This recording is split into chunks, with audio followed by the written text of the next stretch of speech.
manana, and I had 3%. all traditions. Now, the experience he gets is Atma itself. In Shloka 65, Acharya says that after the study of Shastra is completed, interaction with Guru and other students through questions, clarifications, and direct interactions are complete, and the sadhaka now renounces all vasanas from the mind. The mind does not stop working, but works with deep calmness and steadiness, free from disturbance. After Shravana and Manana are completed, the mind takes the path of calmness. Here, Mauna means complete, deep quietude of the mind with no unnecessary mental activity. It is not thoughtless samadhi, but stable calmness. After sufficient Shravana and Manana, he can stop thoughts and sit quietly anytime. The mind chases unnecessary things because of vasanas and the inability to discriminate right from wrong. With a clear understanding of the mind, Atma, and the world, it becomes obvious that for daily life, only a few things are needed. Giving up vasanas and maintaining that quietude is the highest state for the sadhaka. Shloka 66 points out that the mind may get disturbed but returns by practice. This is from Yoga Vasishtha. The sadhaka must do necessary actions for body maintenance like eating. After the action is complete, he immediately withdraws and brings the mind back to calmness. This happens because of long practice and mastery in abhyasa. Bhagavan says the same thing in Bhagavad Gita, that the realized person's actions will be direct and undisturbed. We already know Vedanta and know reality as Brahman. We know the experience and Swarupa Lakshanam of Brahman. The sadhaka knows all aspects of practicing sadhana at this level. If he wants to sit in calmness for hours, that is possible because he has no personal desires. This is the state of Jivan Mukta and Sthita Prajna that Arjuna asks about in Gita chapter 2. The main point in Shloka 67 is that such a sadhaka is not a knower of Brahman, but he is Brahman itself. We do not say that here that he knows Brahman and therefore he is enlightened. Veda says, Brahmavit Brahmaiva Bhavati. Knowing itself is proof, knowing itself is experience. That knowledge is aparoksha jnanam. This is the difference between the other schools of philosophy and Advaita Vedantic school of philosophy. Advaita says, there is no servant-server relation. You know yourself, that means you are yourself. You are that existence, you are consciousness. This can happen only in this case, Brahmajnanam, where there is no subject-object relation. You know a book, but you do not become the book. You are with your own existence, consciousness, and bliss. In Shloka 68, Acharya quotes from the Muktikopanishad and Yoga Vasishtha and says, the sadhaka sets aside both darshana and adarshana, knowing and not knowing. He also sets aside object consciousness and personality consciousness. He remains in kevala rupataha, the aloneness of universality. Here, consciousness becomes one because there is no reason why they should be separated. Sunlight is everywhere. Two people who talk within the same sunlight. Their views are different, but both are illumined by the same light. Similarly, consciousness becomes object, personality, thought, intellect, and body. From the standpoint of awareness, all are in the same consciousness. That is called the aloneness of that consciousness, kevala rupataha. He neither wants to see or act nor resists seeing or acting. Even resisting is a thought and creates disturbance. If an object is there, he accepts it. If it is not, there is no difference. That is real detachment. He who remains in that state is not the knower of Brahman. He is Brahman itself. Acharya repeats that and says that who remains in that state is not a Brahmajnani, he is Brahman himself. We can have this experience with the Mananam of this chapter of Panchadashi. Swamiji pointed out that we can practice Think about these points, and that will be a great experience. We call that realization or liberation. Shloka 69 concludes with the fourth chapter. Shloka 69 concludes the fourth chapter. Acharya has discussed Jiva Srishti and Ishvara Srishti here to take us to the level of Jivan Mukti. The ultimate stage of Jivan Mukti is reached by elimination of Jiva Srishti, the individual creation of duality. We cannot change Ishvara Srishti, but Jiva Srishti is in our hands. Our habits, minds, vasanas, and wrong understanding can be changed by us. With that practice, one can experience the stage of Jivan Mukti, because the owner and controller of this Srishti is Ishvara. We create attachments and connections with all the objects around us. God's creation is universal.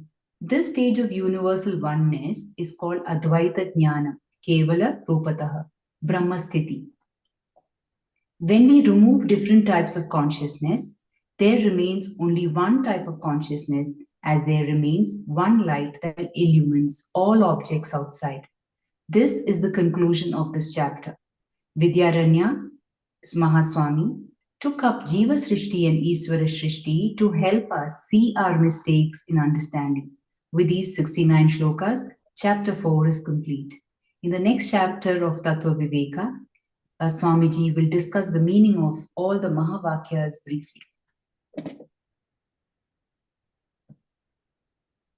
Over to you, Swamiji.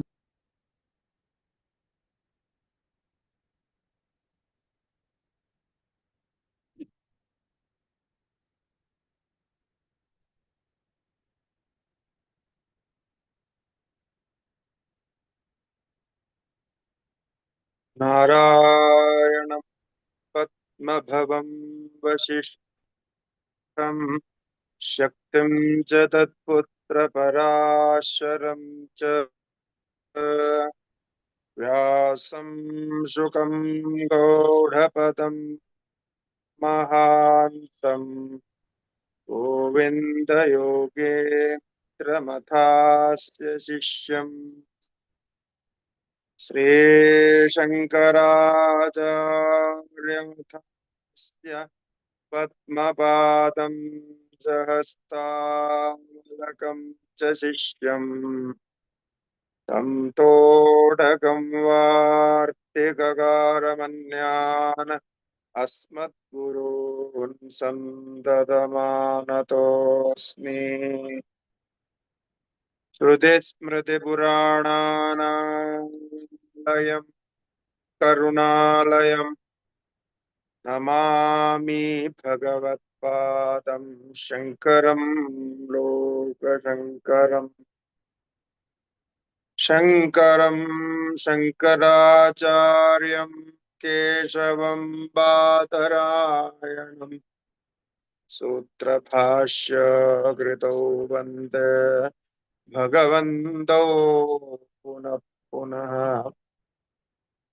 ईश्वरो गुरुरात्मेदे मूर्तिभेदविभागिने व्योमवद्व्याप्तदेहाय दक्षिणामूर्तये नमः श्रीदक्षिणामूर्तये नमः नमस्ते शंकरानंद गुरुपादाम्बुजन्मने सविलास महामोहग्राहग्रासैककर्मणे श्री गुरुभ्यो नमः हरिः ओम्।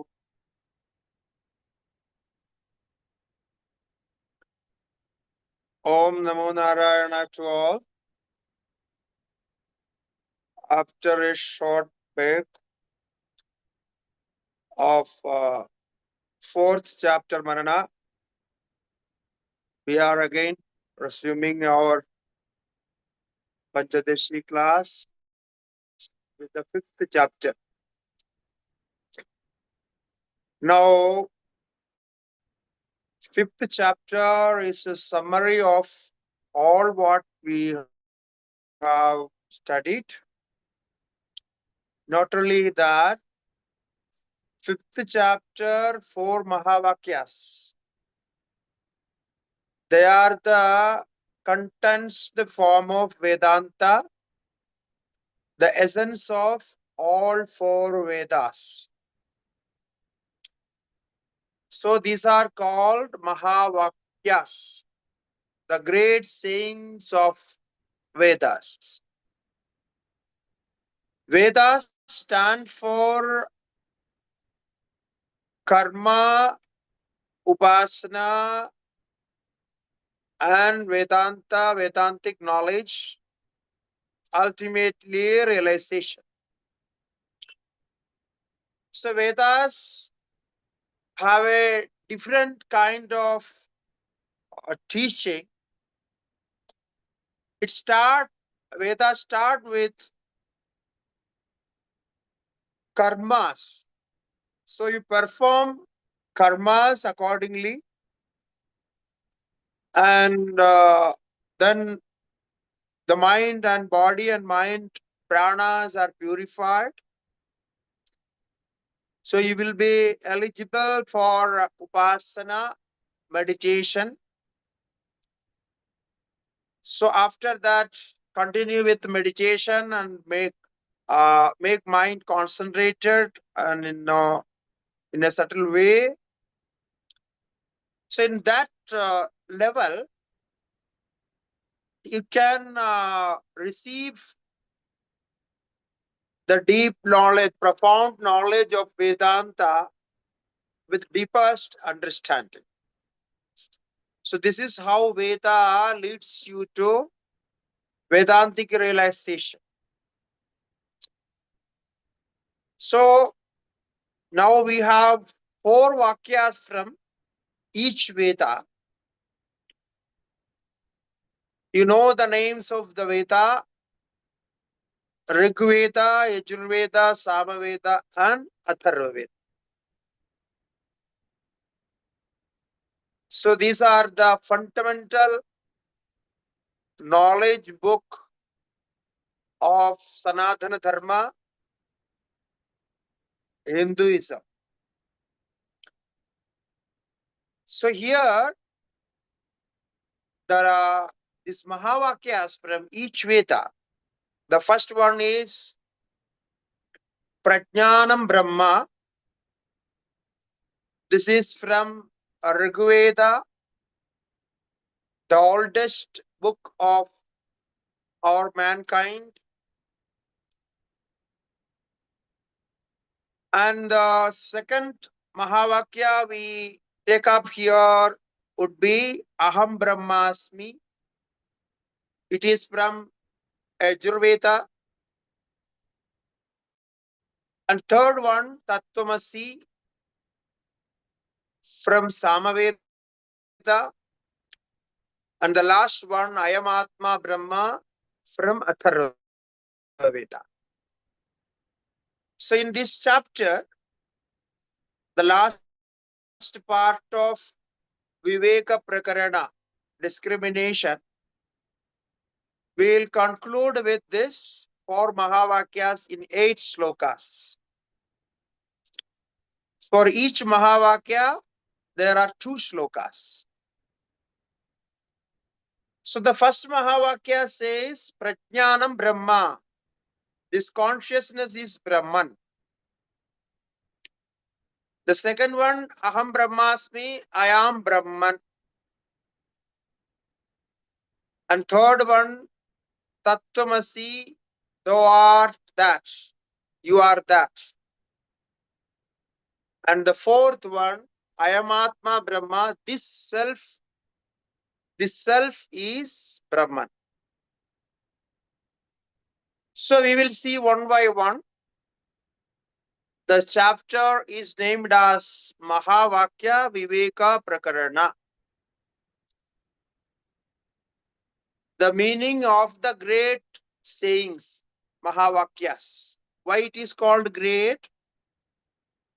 Because these vakyas, these sentences are going to reveal us or release us from this bondage.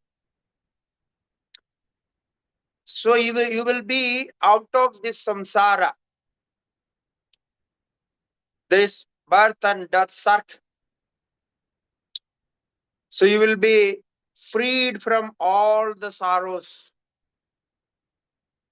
So therefore these wordings, these sayings are called Mahavakyas, the great sayings.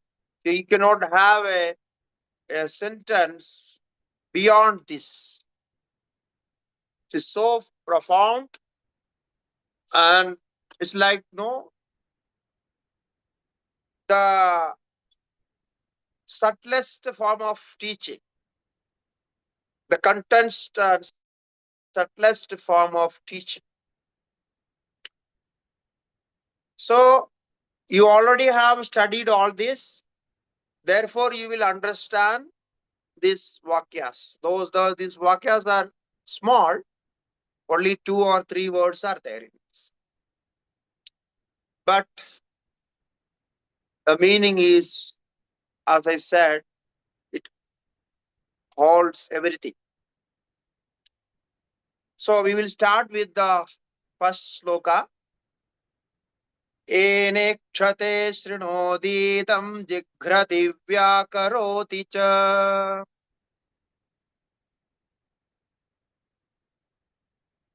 Swadvaswadu vijanadi tat prajnanamudiritam.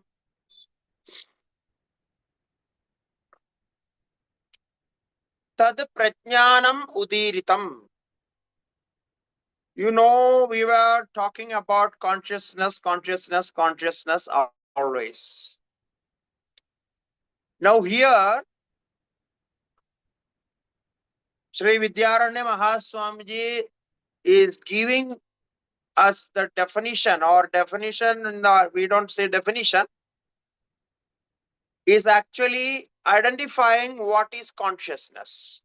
Now, what is that consciousness we are talking about? So, tad prajnanam udiritam. So, the pure consciousness, we can call it as a potential consciousness. So, potential consciousness or pure consciousness, how we can understand that? So, he says, consciousness is that which enables us to know that something is. That is consciousness. The consciousness is that which enables us to know that something is. Something is there. So that is called consciousness. So we have all different kinds of various kinds of cognitions. We are aware about it. We are aware about our body, mind, all this. So now, how technically we can get into that state of consciousness? How we can differentiate, identify that consciousness? Because that is said in the first sloka. The first sloka and second sloka will describe Prajnanam Brahma. The first Mahavakya of that consciousness is Brahman. Now, what is consciousness? He says, Ene ikshate srinoti idam jigrati vyakaroti cha aswadu asadu vijanati. By which a man sees, hears, smells, speaks, distinguishes, and understand taste, sweet, bitter, all this by 5 indriyas. So, enedam shranodi idam jigradi vyakaroti ja swadu aswadu vijanati tad prajnanam idi iritam. That is prajnanam. That is called consciousness. So, in simple language, as I said, by which we perceive things, by which our intellect works, by which our mind makes thoughts and understand it, and by which we distinguish things, and by which we know when there is happiness, when there is suffering, when there is calmness, when there is sleep, when there is dream, by which we know all this. Our intuition, our instinct, impulses, desires, understandings, thinking, discrimination, all these are the actions of or the performance of consciousness. So by which we have intuition, that is consciousness. Intuition is not consciousness. So we are talking about potential consciousness. That is prajnana, which is Satchidananda. It's not different from existence and bliss. So that consciousness is potential consciousness. That is Brahman. So by which we know, by which the intuition works. It is beyond intuition. Even we are aware about that intuition about which we are talking about. And the instinct, all living beings are their own instincts. Instincts, that awareness is consciousness. The impulses, you get many impulses from the reaction, action, and mental thoughts. So some reflections, you know that. The reflections are not consciousness. But when you are aware about it, that is potential consciousness. Desires, you know, so many desires are coming and going. You are fully aware about those. You know how many desires are left over and how many are already fulfilled. How many are half the way of fulfilling. So you are completely aware about all this. The desire cannot know desire itself. The desire cannot know itself. The desire is known by this consciousness, potential consciousness. The pure consciousness in that background, in its background, these desires are popping up and coming up and making all these actions. So we understand things. We understand right, wrong, good, bad. We understand values, common things, uncommon things, our personalities, others' personalities, the outside objects, what we see, what we smell, what we hear, everything we understand. But we understand that we understand. So that understand is consciousness. So you understand that I understand. So with that consciousness, you understand the understanding. So that's why it's different from this activity. The understanding is an activity, but consciousness is not an activity. Consciousness is nature, essential. It cannot take an action. It doesn't need any action. So this process of all this is known by us. That is the point where we differentiate potential consciousness from these actions of intellect and mind. So should not be confused with the activities of mind. So try to observe the mind. The observance, the awareness of the mind is consciousness. So that is what here the first sloka says. So, swayena vijanati, by which you know all this. So that is your consciousness. This is the simplest way to describe what is consciousness. Otherwise, we always think about this. We talk about this when we study Vedanta. Maybe 1,000 times you hear about this consciousness. But we have not tried to understand what is consciousness, how technically it can be understood. So here, the first Mahavakya is taking us there. Tene kshirte prashunodidam jigradi vyakarodi cha swadu swadu vijanadi tad prajnanam udiritam. That is said to be consciousness. That is called as consciousness.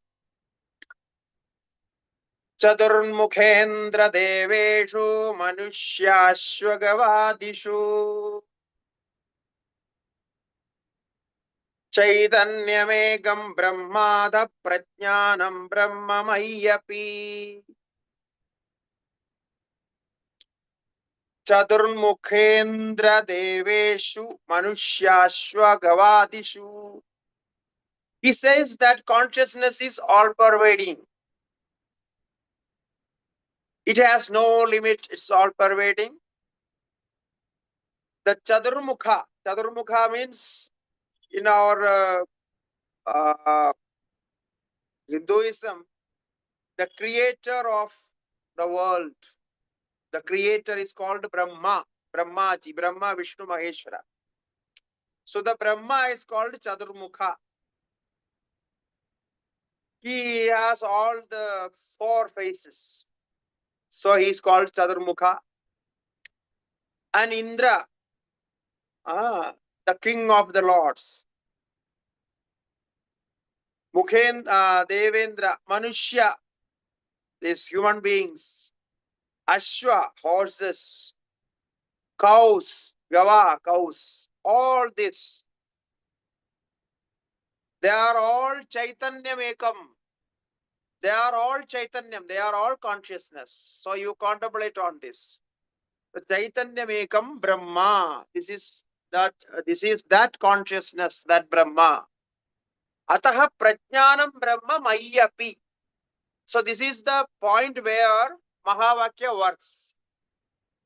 So Mahavakya take up this point as all pervading. There is all this consciousness is all pervading. But I am also in that. So Mayyapi. So that same consciousness is within me. It is me. So a consciousness that now how we say I am that consciousness. So he says consciousness is me. It is there. It is within me. So that we are existing. We are conscious that we are existing. So this is the form of consciousness. You say I am. So the consciousness that we are existing The world is existing. This is also another consciousness. The consciousness people are existing. I see, I hear. So all these actions. So the first one is I am existing. The first one. So I experience my consciousness because I am existing. If I know I am existing, I am conscious about my existing. So my existence is in my consciousness, or the existence is known by consciousness. So the consciousness is existing and existence is consciousness. This is Sat and Chit. This is the first identification. So now this form of understanding, like I say, I am existing because I am conscious that I am existing. But this consciousness that I am existing is not limited. This is as much as the universe, as much as consciousness is this universe. It cannot be, this consciousness cannot be located only in one place. It cannot be located like that. If you want to experience that consciousness, the existence of the consciousness, our existence as consciousness, consciousness as existence. Why we say this? Because if you are aware about your existence, you are conscious. So you are in that consciousness. So that consciousness cannot be located in one place. It cannot be limited. So it has to be naturally identical with the universal absolute. The universal absolute existence. The universal absolute consciousness. It is identical with that. So this making it identical with the universal consciousness, universal existence, universal existence absolute, that's the idea conveyed by Mahavakya. So first, the identification of your consciousness, who am I, what am I, then that consciousness must be identical with the universal consciousness. So this is a process here. Now for that, there are some technical problems. What are the technical problems? When we think about our consciousness, we are limiting our consciousness with this body. So with this body and mind and identification, I cannot identify myself with the universal existence absolute. Now, my identification with this body doesn't allow me to think about the consciousness all pervading.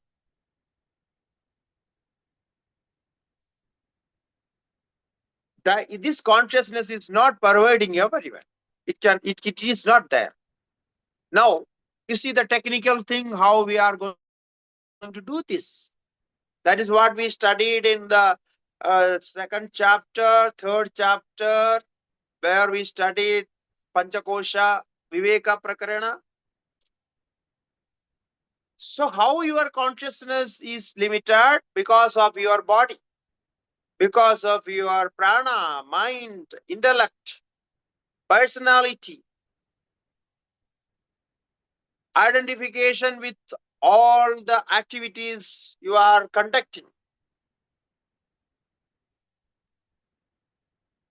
So this bodily identification is the limitation of this consciousness. So Acharya says, open this, you open this limitation and naturally think yourself as universal absolute existence.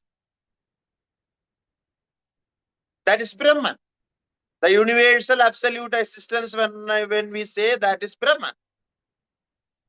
So, if you want to make yourself or see yourself universal, to think beyond your body. You are not leaving off this body. The body is with you, mind is with you, but you are beyond that body-mind identification.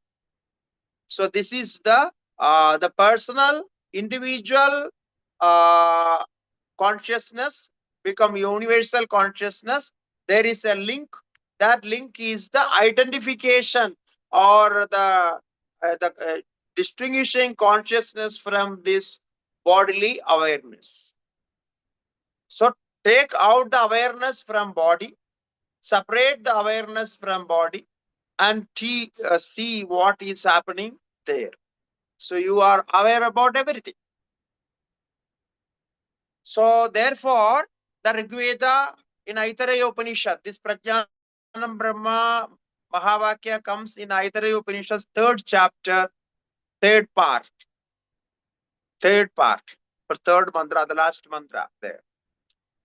So there, this is what is said as the individual consciousness is identical with universal consciousness. That is the link between the Prajnanam and Brahma. The Prajnanam means potential consciousness, and Brahman means universal, absolute existence consciousness. So consciousness, individual consciousness become universal consciousness absolute. So this is the idea here. Now, what are the problems facing when we think about this? So these problems are solved in 1st chapter, 2nd chapter, 3rd chapter, and 4th chapter. We have seen all this, the system of thinking, how we think like this. The individual is not, individual consciousness is one with, it's the same as universal consciousness. Why we have the feeling of individuality? Why we are so much aware and worried about our actions and things connected to the body? All these are well discussed, detailedly discussed. Therefore, the 1st Mahavakya conclude with this, Prajnanam Brahma. This is the Mahavakya. So you can see that, Prajnanam Brahma. So when now the 2nd Mahavakya, that is Aham Brahmasmi, it is from Yajurveda. It comes in Brihadaranyaka Upanishad, 1st chapter, 4th part, 10th Brahmana, 10th sloka, 10th sloka or 10th sentence. Paripurna paratmasmin dehe vidyadhikarini buddhe sakshitaya sthitva spuran ahamidiryate. Paripurna paratmasmin dehe vidyadhikarini buddhe sakshitaya sthitva spuran ahamidiryate. Now this aham, I, because in aham brahmasmi there are 3 words. Prajnanam Brahma, only 2 words, Prajnanam and Brahma. Now aham brahmasmi has 3 words, aham, Brahma and asmi. Now what is this aham? Aham is normally, we know, I. The I is called aham, I, aham. So aham is that I. Now how this I is identified? What is this I? So we can say in Vedanta, we say Pratyekatma, the innermost, the deepest consciousness of mental thoughts. This is aham, which is more internal than the deepest consciousness of mental thoughts. So the mental thoughts are seen or experienced by me. That is me. The same consciousness as aham. So the innermost experience, pratyekatma. So pratyekatma, when I feel aham, I feel as the innermost awareness or consciousness. That is called aham. Now this aham has two forms. One form is as awareness, consciousness, and the second form as ego, as doer, experiencer, perceiver, knower. So this is the second form of that aham. Now, when I perceive something, I act as a perceiver. So that means I am now doing an action of perceiving an object. That's the meaning of I am the perceiver. So this perceiver or knower or experiencer is not the aham, what we are going to know. It is like, no, it is the hypothesis of avidya. It's a reflection of avidya. So when I see an action, I know this action is happening.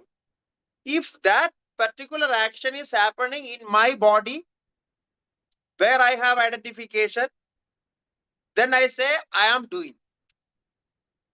If that action is happening outside me, if it is happening outside me or in any other object, like the fan is working, it's happening in that fan. It is outside me. So I don't say it is working, I am working, or I am doing any action. So it is very simple, very direct. So wherever you have the minus or your identification, your connection, you take the action, that action as your action. Actually, you have no action. You are actionless. You cannot do any action. But we load all the actions happening outside on our mind, on our intellect, on our ego. So this is the doer, what he is doing. This is the ego. That is why it is bad. It is making all the troubles because actually it has no role of doing anything. But it makes everything done, everything acted like. As for the example, the body is doing something, body is in action. The person thinks I am in action. The action is happening there, and the experiencer is somewhere else. His consciousness, he is conscious about what is happening. Only by this, he will identify himself with the object. This is the blunder mistake. Superimposed avidya is happening here. So obviously, when he is identified with an object and action, he will bear all the problems there. Because if something happening there outside, you are taking those over you, then you should bear it. You are going to bear it. You will see the problem there and you will weep. You have to take over. Is actually nothing is happening. So this aham is ego. The experiencer, in one word we can say the experiencer, who doer, karta, bhokta and all those. And the other aham is I amness. As we have to find some other word for this. So I and I amness. As I said, potential consciousness, the pure consciousness. Here the pure aham, which is purified aham. We have a long process regarding this. I am not taking up that because we will discuss it in some other chapter. We will discuss it more in some other chapter. Therefore, I am not taking that technical process here. Because here, Vidyaranya Muniji simply takes this Mahavakyas and just explain it. So I am taking that path with simply explaining it.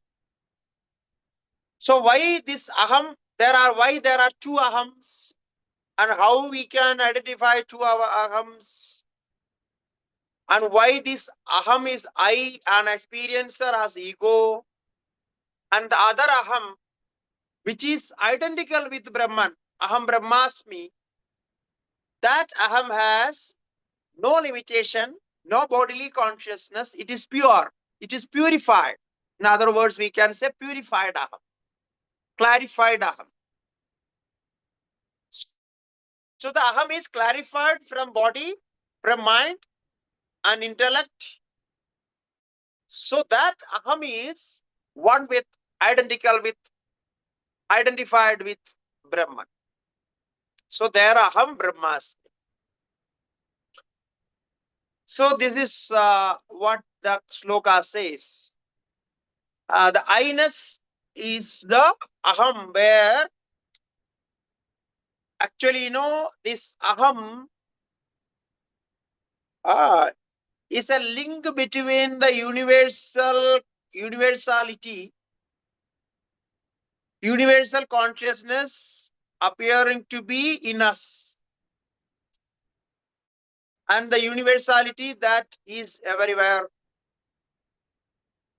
So that this aham is a link between them. This consciousness and the consciousness outside. The aham says the both the consciousness are one. So that is the special meaning of this I amness. A link between universality appearing to be in us, because that universality is not appearing now because of this bodily identification. Now, by clarifying, by purifying with this Vedantic thought process,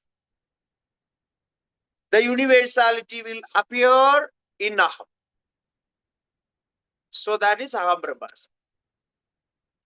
So here the sloka says, Paripurnaha Paramananda Asmin Dehe Vidyadhikarini.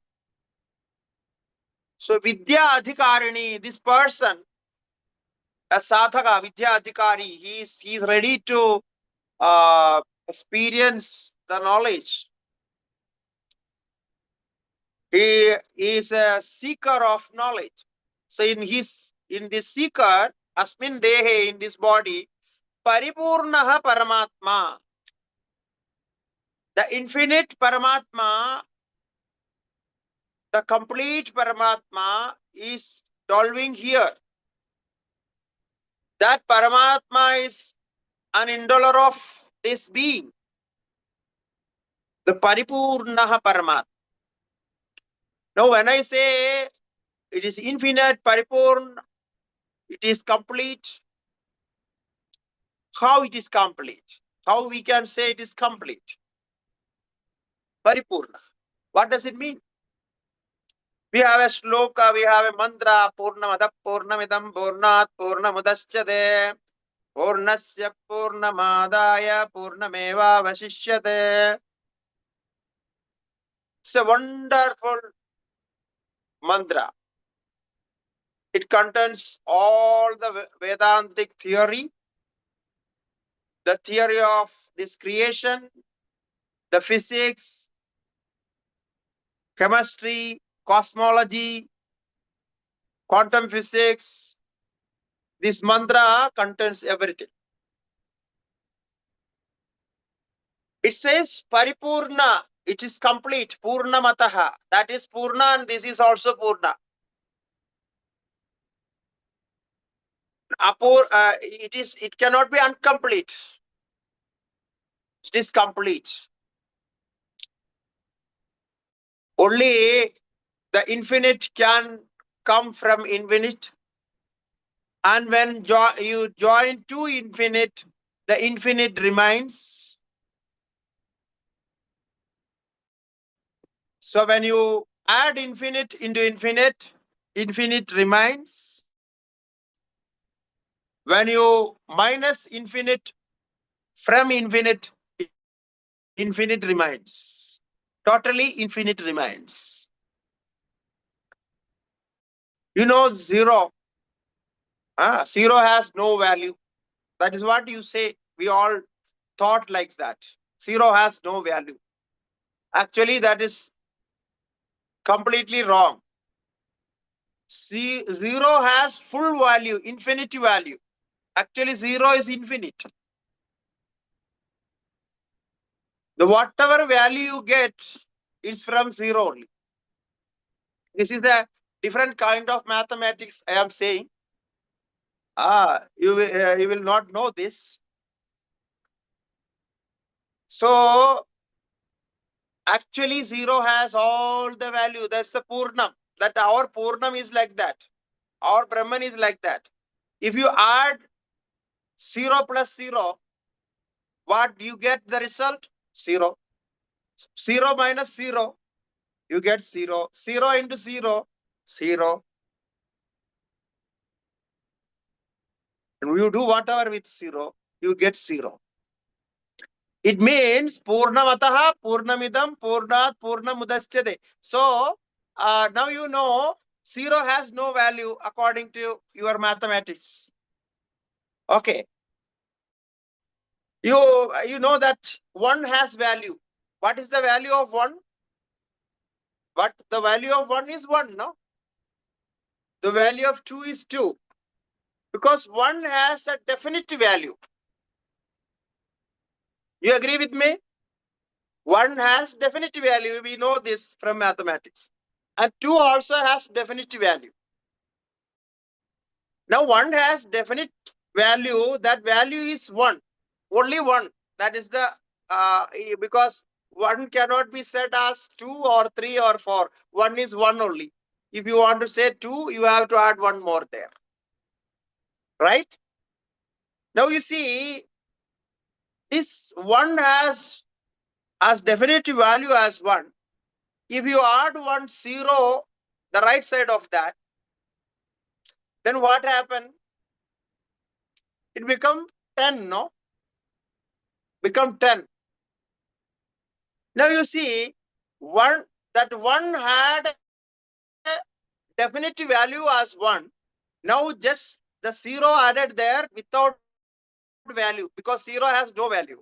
If 0 has no value, then how the 1 become 10? Where this value came from? It means 0 has that capacity or that infinite value. It can make the 1 as 10 and 1 as 100, 1,000, millions, billions. So it goes like this. Therefore, in our Sanskrit, the 0 is said to be Purnam. Purnam. It's Purna. Because it's complete. It is not valueless. Because even in my school days, because of these many reasons, I left my school. I had this question. I asked my teacher. They said, what you are saying is not our mathematics, so you will not understand this. So leave it. Don't ask the question. I asked in each class, wherever I went, how you make this? Because you say one has value and zero has no value, and both are added, then it becomes 10. So where this value come from? So they could not answer because they were answering something. But actually, when I came here and studied this Vedanta, I understood this. Actually, this zero has full value. It's an infinite value. Therefore, Purnamadaha, Purnamidam, Purnat, Purnamudashyate. So I have an interesting research on this Purnamada, but I just introduced this.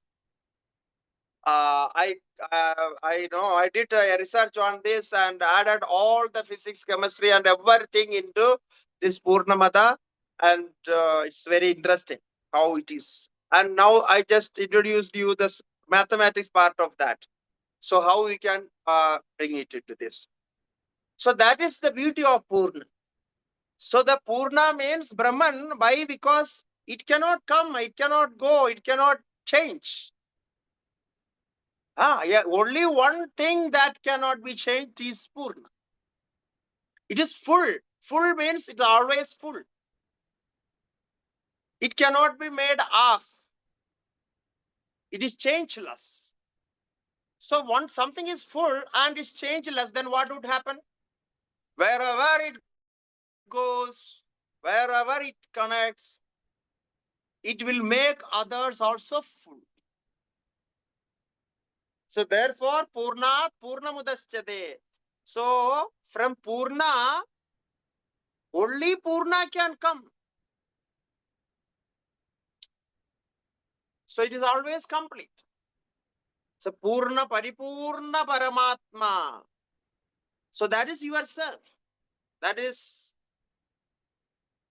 what we are. So Paripurna Paramatma Asmin Dehe Vidyadhikarini Buddhe Sakshitaya Sthitva Spuranna Hamitiryate. So that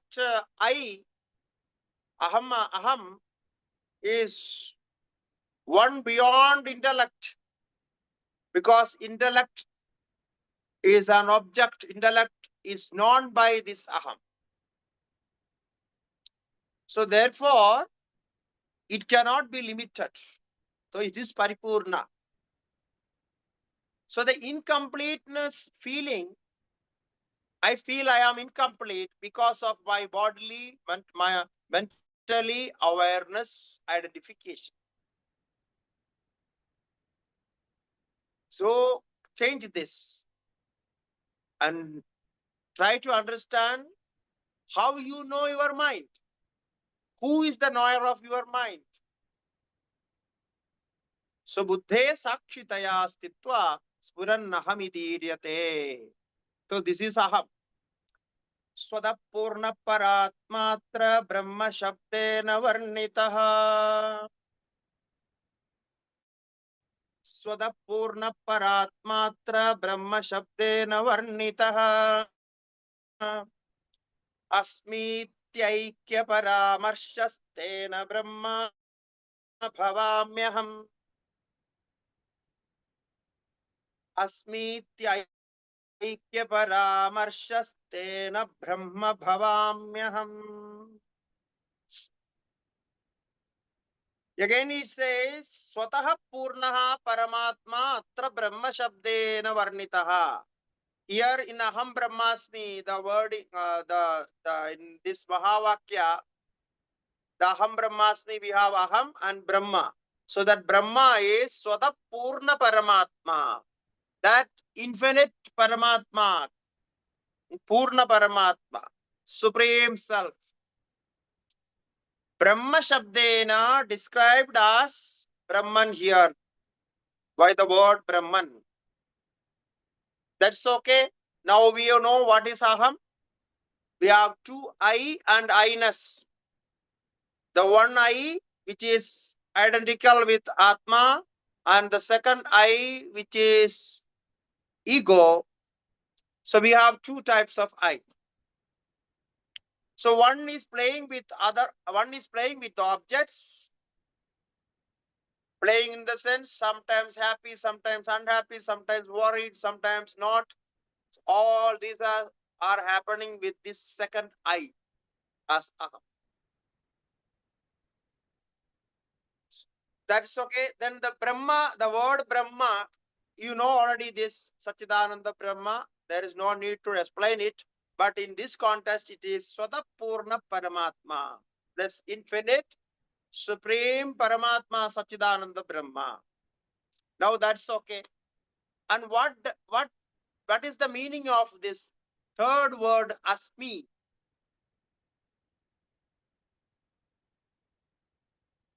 Asmi is a verb. Asmi iti aikya paramarshaha. That's the important point here in this. Aikya paramarsha. This Asmi is connecting the individual Aham and the universal Brahman. This Asmi is the connection, the link between. You know this Asmi, the word Asmi is a verb like I am Brahman. So I am, this am is a connecting verb. We call it as in grammar, we call it Capola. Copula. Since Capola is like link between two. So we use so many verbs like that. There are so many Capolas. So there are, all these are Capolas. There are secondary Capolas and primary Capolas. So here, Asmi is a link. The Capola, the word Capola means link, connection. So like I and Brahman. Now this I and Brahman is connected with this Capola, am, Asmi. So then what happens? Both are one. Both are become one. Because this Capola connects them. So Asmi iti para aikya paramarsha. Aikya paramarsha. So Paramarshatena Brahma Sanatanam. So Bhavamyaham. Because therefore I am that Brahman. Now, here this Aham, I said this I amness. Now, how this I am, the I, Aham, can be Brahman? So what is the role of this Asmi? What is the role of this Kapola? You see, it is interesting here. The universal consciousness, universal awareness cannot be separated. The universal means it is all pervading. It is there everywhere and it is there in you. Right? Now this universal awareness, how you know universal awareness? I say universal awareness. How I know? How you know universal awareness? For example, if you are seeing the book, your eyesight, your brain, your mind is connected to this book, and that mind is the eyesight, with the connection with the eyesight, mind is covering the book. It means as an object, the mind knows it completely. Because the length and worth of that book, you know it. So you are seeing it, you are covering it. So that is the perception. If you are not covering the whole book, left, right, then you cannot say I perceive it. And you cannot say I know it. Right? You understand my question? Yeah. If you know, you say something, I know it. It means your mind is identifying that object and is one with that object, and mind knows it. Now the object is in your mind. The mind is one with the object. In Yoga Sutra, we say it is vritti sarupyam.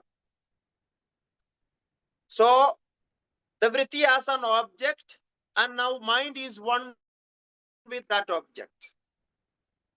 So that when the mind is one with that object is there in your mind, it means you know it. How you know it? You are aware about it. So the object and your awareness. So that your awareness or your consciousness is shaped with that object. So like light. So if you shed light on some object, the light takes the form of that object. So that is how we see the object. The light takes the form of that object. Light become one with that object. It reflects. And some colors are not reflected, and all those are there. Similarly, when I say I know book, I know table, I know cloth, I know this, I know that, it means those objects are there in my mind, and my mind is shaped with those objects, and the consciousness is identical with that objects. This is what I am saying is little technical, but I want to convey something, therefore I took this point. So because this techniques what I am talking about, we have not studied it. We will study later, but we need to understand something here. How the objects are perceived. Now there is a process of perceiving. Now your consciousness through mind goes out and identifies the object, means you know, when you say I know the object, means your mind is one with the object. That is what happens. Okay, in this case, if I say Brahman is universal, you know it. After a long study of this Vedanta, you know it.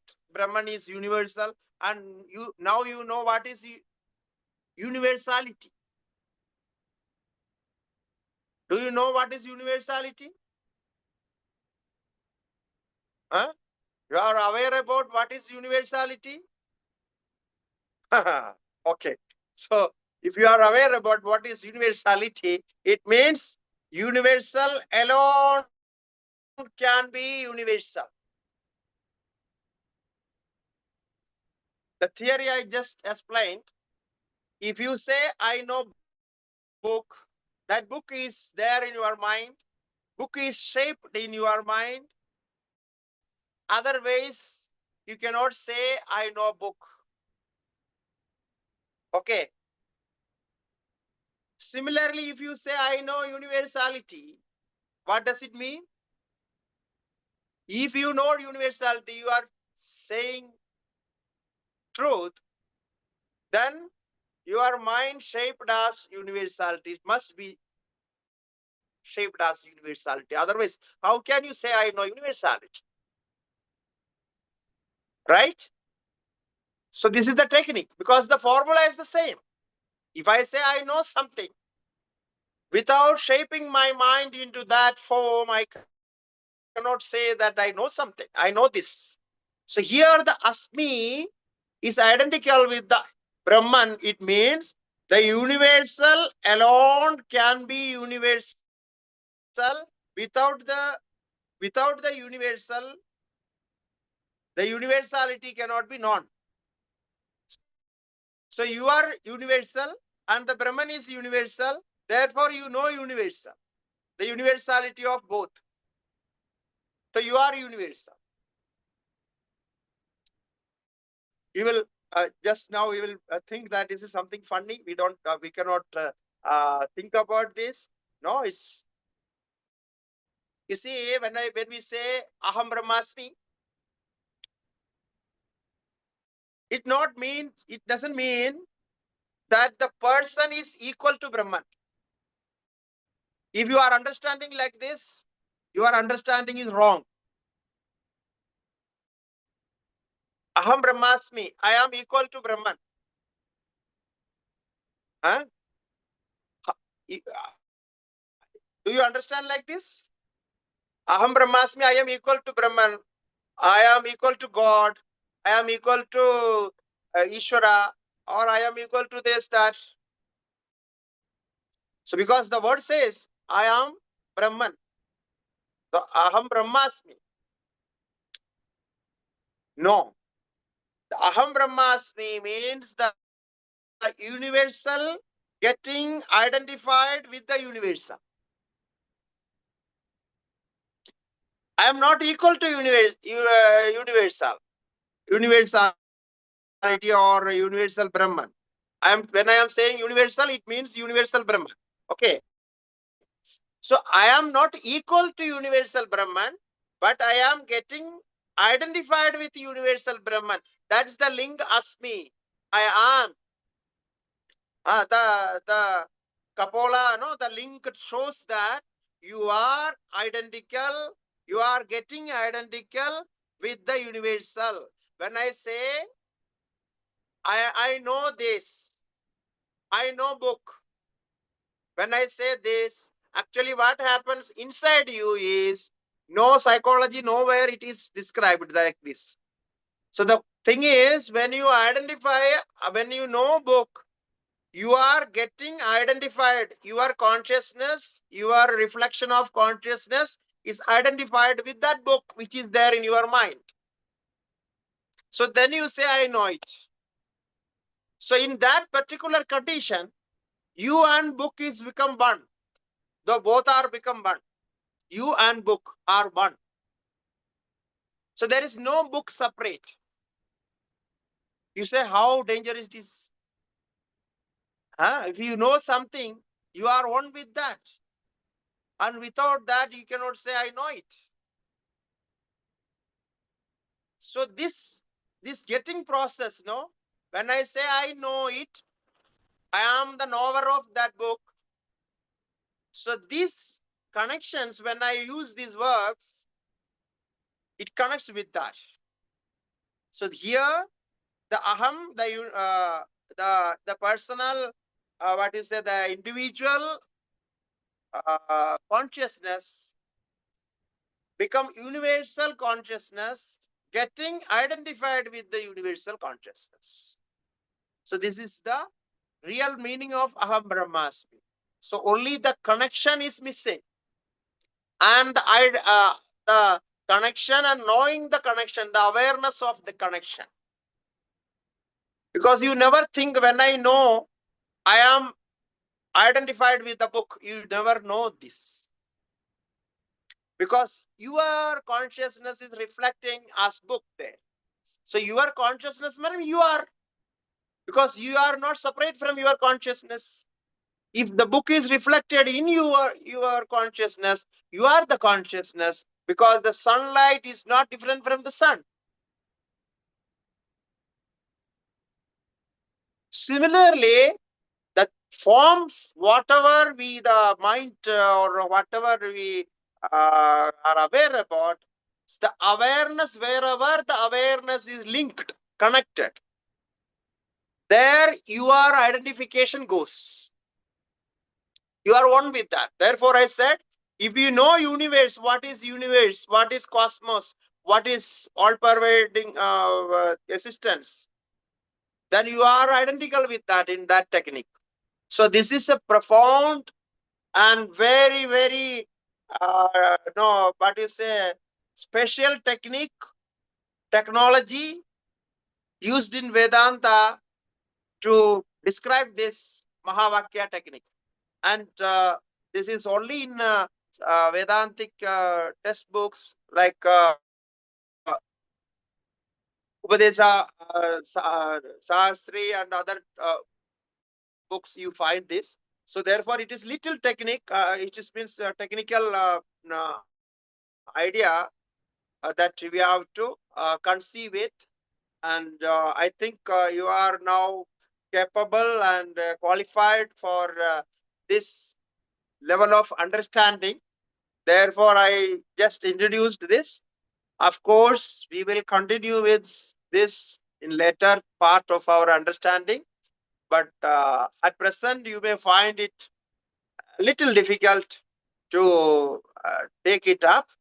But you keep it in your mind. This is the idea of this Mahavakya, the connecting factor, how the connection happens. So there is no connector other than the consciousness. No object is known by consciousness. No object is other than consciousness. If you know something, you are with that consciousness, and that consciousness is not separate from you. Therefore, you know means you are one with the consciousness. So means that you are one with that object. Therefore, when something goes wrong, you feel it because you are one with that. The object is separate, why you should feel it? That is why I said, if something is going outside, something is happening outside, I feel that it's outside me. You don't feel it, and you don't feel any good or bad. If it is with your body, within your body, which is identified with you, then you will feel it. If something happens in your family, you are identifying, you are connecting with your family, so you will feel it because your consciousness is reflected there. It is happening in you, therefore you feel it. So this is a special theory. We will see it. We conclude with this. Sri Gurubhyo Namaha Harihi Om.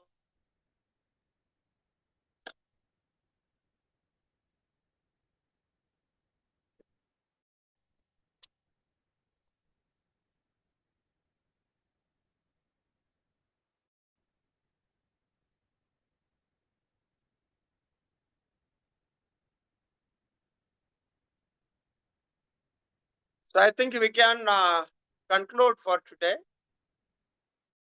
Is there any question or anything to ask? No questions, Swamiji. Okay. Thank you. Sri Gurubhyo Namaha Harihi